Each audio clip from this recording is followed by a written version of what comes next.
It should be done every year. Most manufacturers are going to the 2 year because they realize if somebody tells you every year you're spending $400 to maintain your water heater that you're saving $90 a year on, it's stupid. And we're talking about boilers, not the hot air, not the hot water. This is both, because I've heard every 6 months. I can't push that unless you've got absolutely horrible water.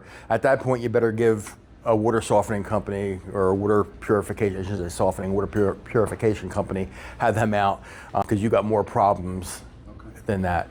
But yeah, it needs. I've had customers that have water issues that have eaten away at stuff too. I mean, we see it all the time. There's a whole section out by Trenton State College. There used to be all on wells out there. Every time you go into their house, there's pinholes all throughout the pipe. Bordentown is known for having horrible water.